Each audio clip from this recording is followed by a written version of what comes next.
নমস্কার, আমি প্রিয়া একটি নতুন ভিডিওতে আপনাদের স্বাগত। আজ আমি বানাবো একটি বহু পুরনো রেসিপিটি বানানোর জন্য এখানে আমি নিয়েছি ডুমো ডুমো করে কাটা ওল, চেরা কাঁচা লঙ্কা, নারকেল বাটা, রসুন বাটা আর নিয়েছি সর্ষে কাঁচা লঙ্কা বাটা। প্রথমে ওলটা ভালো করে সিদ্ধ করে নেব। সেদ্ধর জন্য ওলগুলো দিয়ে দিয়েছি, দেব কিছুটা নুন। সেদ্ধ হয়ে গেলে ওলটি কড়াইতে নেব সর্ষের তেল।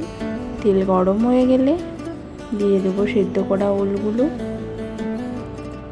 নুন, হলুদ দিয়ে বেশ কিছুটা সময় নিয়ে ভালো করে ভেজে নেব।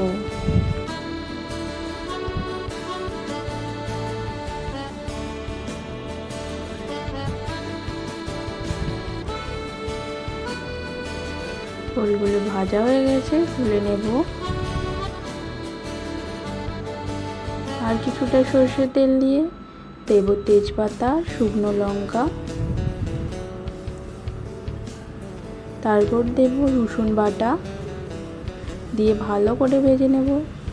আপনার নিরামিষভাবে বানাতে চাইলে এখানে রসুনের পরিবর্তে আদা বাটা দিতে পারেন। তারপরে দেব সর্ষে কাঁচা লঙ্কা বাটা, নারকেল বাটা দিয়ে ভালো করে ভেজে নেব। ভাজা হয়ে গেলে দেব হলুদ গুঁড়ো, লঙ্কার গুঁড়ো, সামান্য নুন, নাড়াচাড়া করে দেব সামান্য জল দিয়ে ভালো করে মশলাটা কষিয়ে নেব যতক্ষণ না তেল ছেড়ে আসছে। তেল ছেড়ে গেছে, এবার দিয়ে দেব ভেজে রাখা ওল